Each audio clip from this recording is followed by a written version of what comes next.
students. Welcome back to biology classes. From today we'll start with our biology units. Totally there are 5 biology units for you consisting of 16 chapters, and today we'll start with the first unit that is called reproduction, and this particular unit has 4 chapters. Chapter 1 you call it as reproduction in organism, where you are going to study regarding the reproduction types and also the terminologies used in the reproduction process.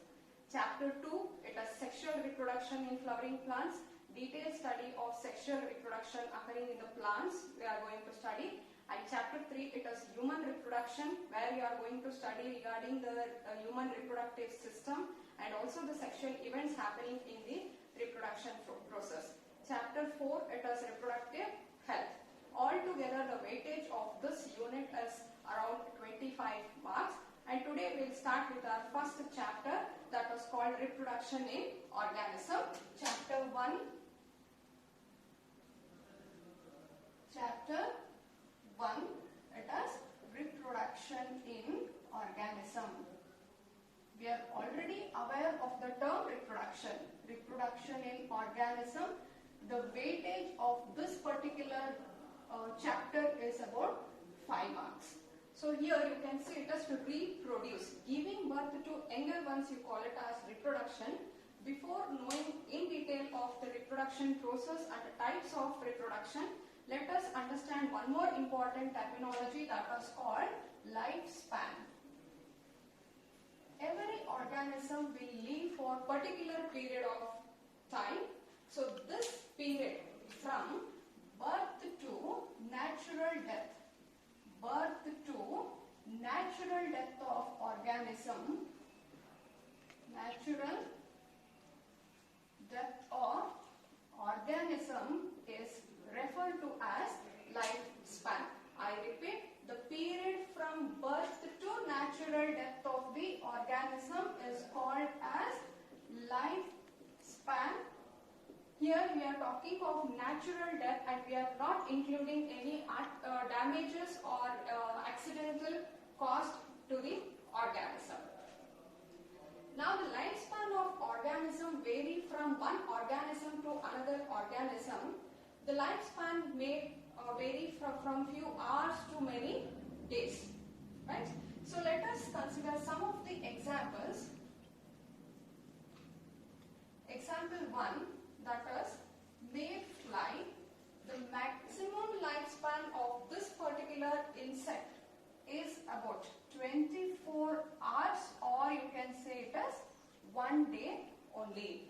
And second example, you can take butterfly, which shows lifespan of 1 to 2 weeks. Third, it is dog. The maximum lifespan of dog is 20 years. Again, this depends upon the breed of the dog as well. And fourth, if you take cow, the lifespan, maximum lifespan of cow is 20 to 25 years. And here, one more interesting fact is that the mayfly, what I have written here, this is an animal having shortest lifespan, that is of 1 day or 24 hours. And the longest lifespan is exhibited by many animals. You can take example as tortoise, which shows lifespan of 150 years. The bowhead whale, which shows a lifespan of 200 to 250 years. When talking of plants, there are many plants which can exhibit lifespan more than 1000 years. Some of the examples like bamboo, banyan, eucalyptus, these are some of the plants which will exhibit longest lifespans. Right? So this is all about the lifespan. And moving on, the second thing which you have to know regarding the lifespan is lifespan does not depend upon size of organism. And upon size of organism. I'll explain you giving examples. So here, example 1, if you take crow,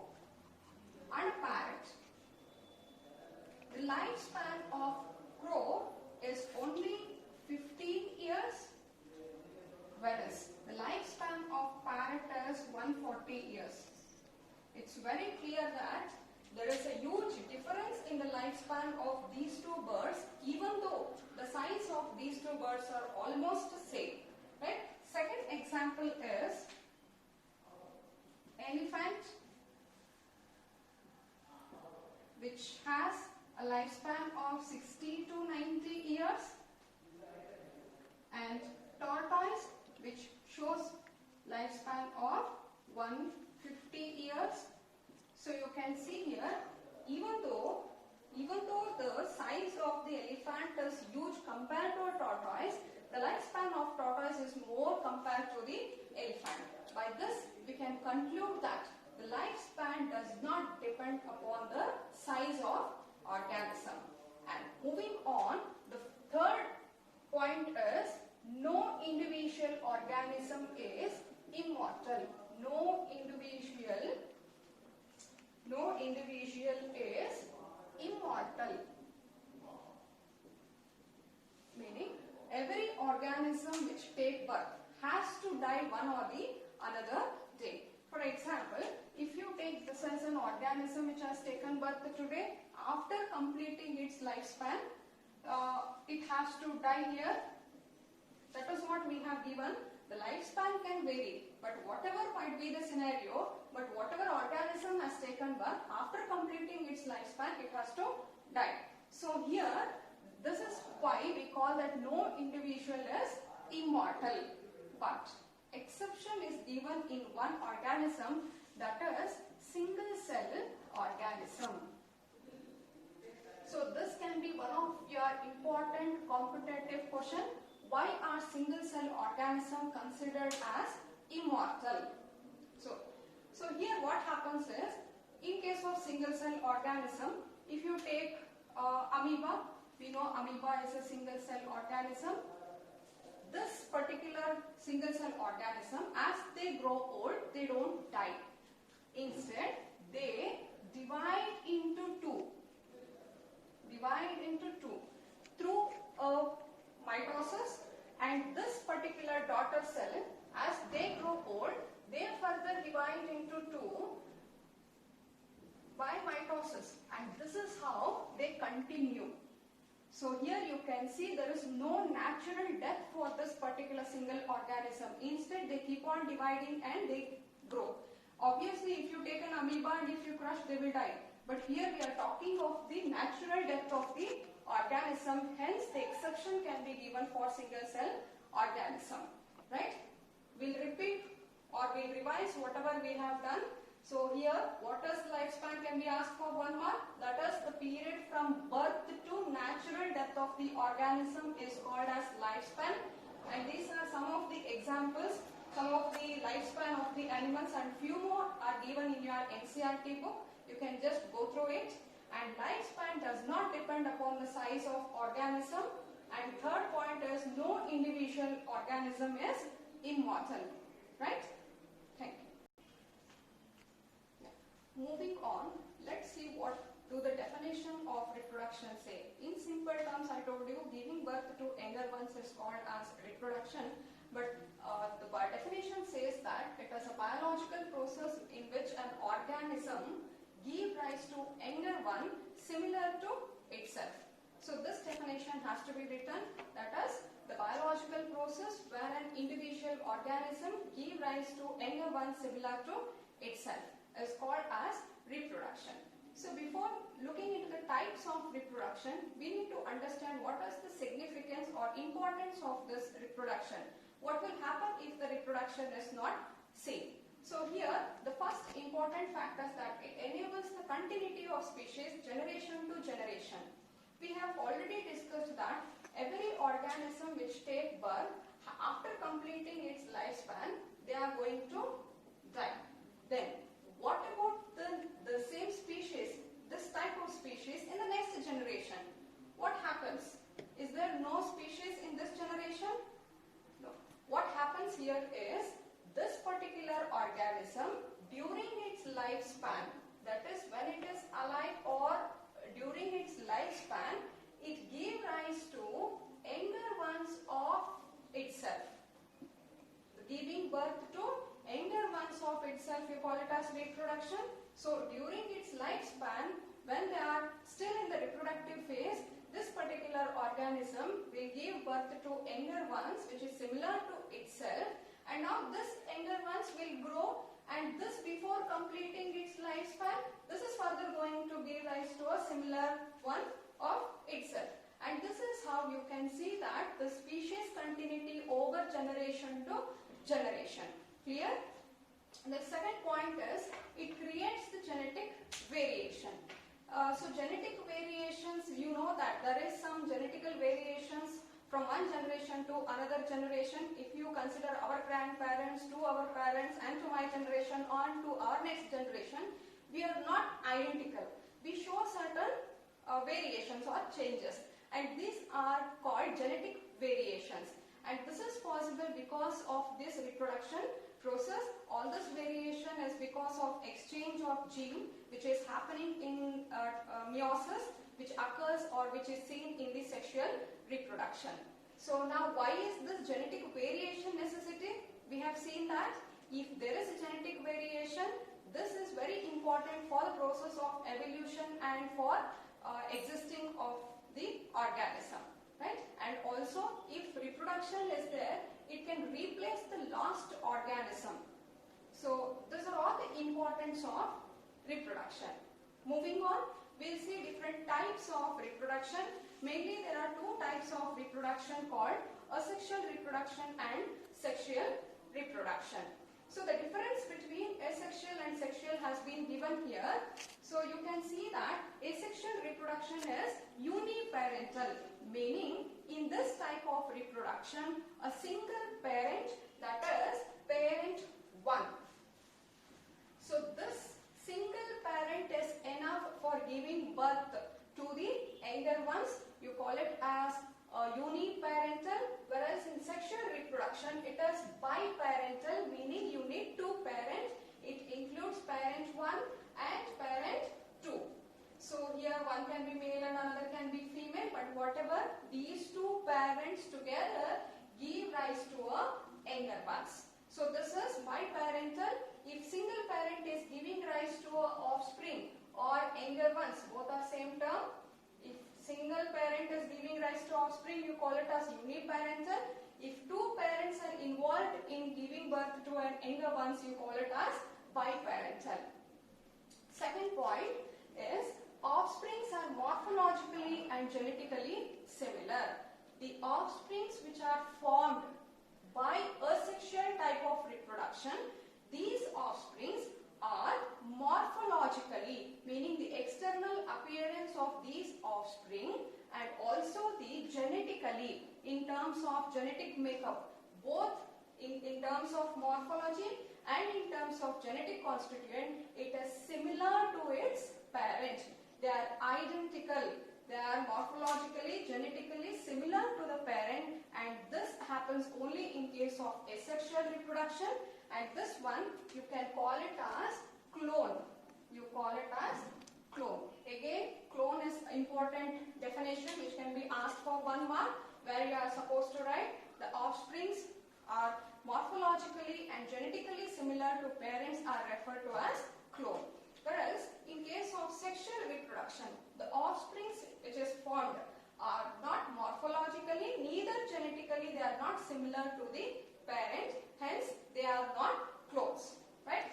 And third one, it involves only mitosis. See what happens in case of mitosis. This is already we have studied in our class 11, cell division. Mitosis is a type of cell division.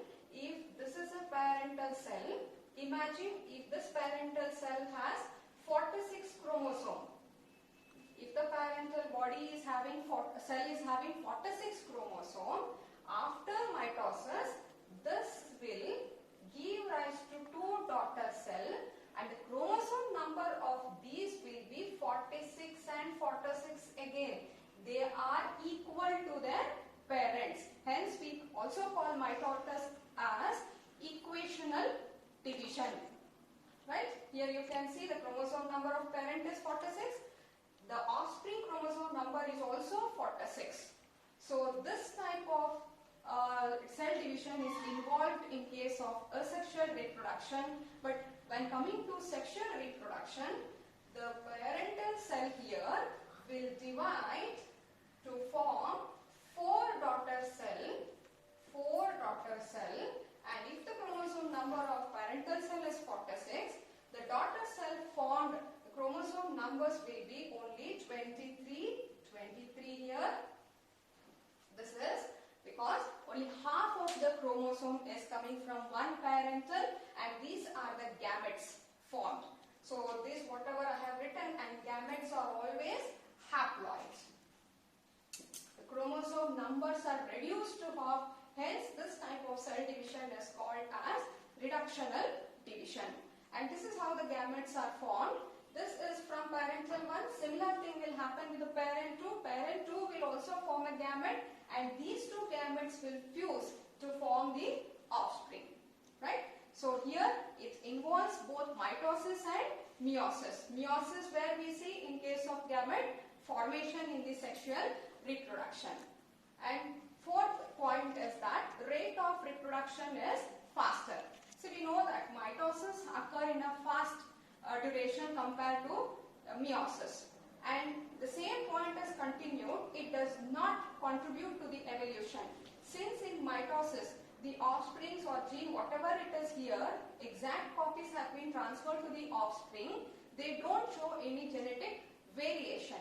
If no genetic variation is observed, you cannot see any evolution happening. And you know that evolution is important for our struggle for existing. So in this case, that is in case of sexual reproduction, even though the rate of reproduction is slow, it takes more time when compared to asexual reproduction type, there is a variation seen. This is because, again, coming back, you have to see that meiosis, we have seen that there is an exchange of gene happening in the meiosis, and only this offspring, whatever is formed, it will get half of the chromosome from the parent 1, another half of the chromosome from the parent 2.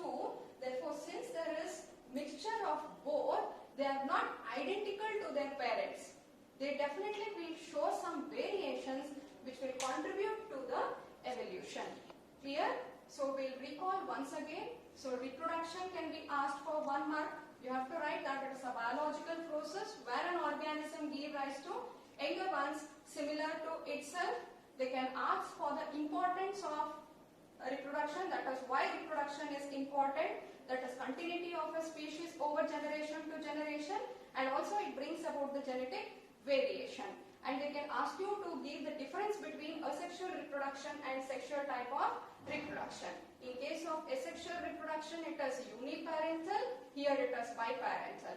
And there it is, the offsprings whichever is formed are identical to the parent, and that is called as clone, and here they are dissimilar. The offsprings are dissimilar to its parents, and they can show only mitosis. Here it can be both mitosis and meiosis, and the rate of reproduction is faster there, and here it can be slow, and there is no genetic variation, hence they don't contribute for the evolution, and here they will definitely contribute for the evolution. In case of sexual reproduction, this happens because of fusion of gametes. And from where we get these gametes? The gametes are formed from the parental body. So the parent 1 will produce one gamete, parent 2 will produce another type of gamete, both the gametes will fuse, and that is how the offsprings are formed in case of sexual reproduction.